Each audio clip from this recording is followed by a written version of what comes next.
kaftankaasi waxaa laga yaabaa inuu qalad u fahmo maxaa yeelay cabiradii aad ka cabiri lahayd wajiga iyo hadalkaaga qaabkaad u dhigi lahayd ayaa qoraalka ka maqan haddaba aad uga fiirso oo iska ilaali hadallada aad dooranayso marka aad dadka la hadlayso maxaa yeelay dadka badankood waa dad nafsaani ah oo hadalladaadu saameyn weyn ayay ku reebayaan waxaan ku jirnaa zamankii cajaa'ibta iyo layaabka amiirku waxa uu qorayaa gabayada murugta faqiirkuna waxa uu qorayaa gabayadii farxadda raaxada adduunyadu waa inaad wadadaada ku noolaato adigoo sharciga Ilaahay waafaqsan ee ma ahan inaad dadka dushooda ku noolaato wanaaga in la inkiro waxay la micno tahay in qofka indhoolka ah jabiyo ushiisa markuu aragu u soo laabto kadib ha isku dayin inaad hubiso oo aad daba gasho shay kasta oo lagugu yiraahdo maxaa yeelay waxaad u fahmi kartaa qalad kadibna dad badan ayaad ku qasaaraysaa fikirkaaga awgi kaliya waxaad wanaajisaa malaha aad ka malaysanayso dadka kugu hareeraysan doqonku wuxuu ka hadlaa wuxuu sameyn doono qofka la kadiyeyna wuxuu ka hadlaa wixii uu sameeyay qofka caaqilka ahina waa uu shaqeeyaa waxna wuu sameeyaa mana hadlo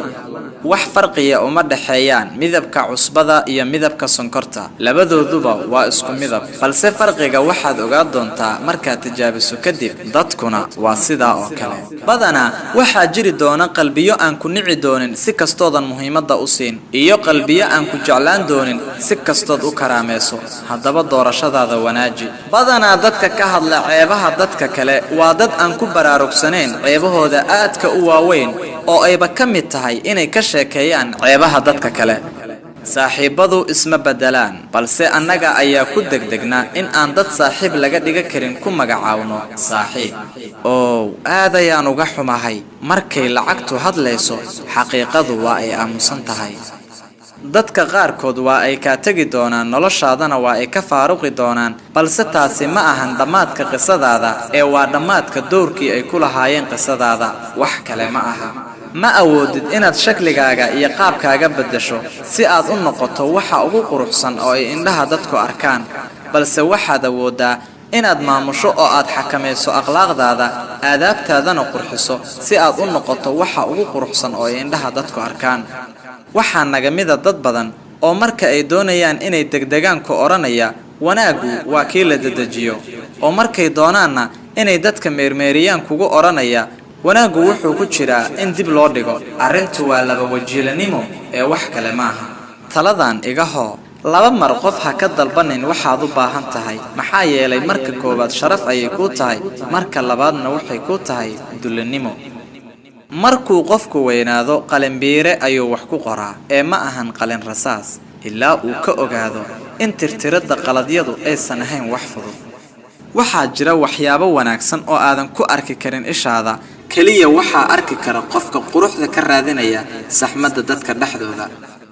raaxada barkeed waa inaadan dadka kala dabagelin oo aadan ilaalinin aadaabta barkeedna waa inaadan gelin wax aan ku qusaynin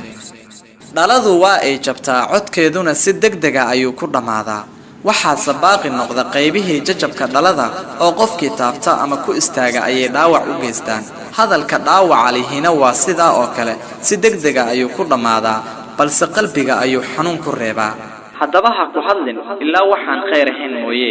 oo raac dardaaranada sagaalka ah ee ku jira suuratul xujuraat ee ah sida loola dhaqmo dadka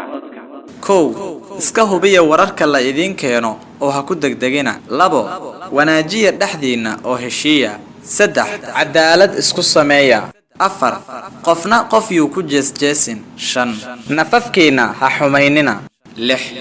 naynaasyada ha isku xumaynina toddobo in badan ka fogaada malaha sideed ha isjaajuusina sagaal qaarkiin qaarka kale yuusan xamanin si wanaagsan u qeyb oo u xafid arrimahan kuna dadaal inta cumrigaaga ka dhiman ogowna dadkoo dhan inaad ka farxiso waajib kuguma aha balse waxaa waajib kugu ah qofna inaadan dhibin يا نفس إن لم تظفري لا تجزعي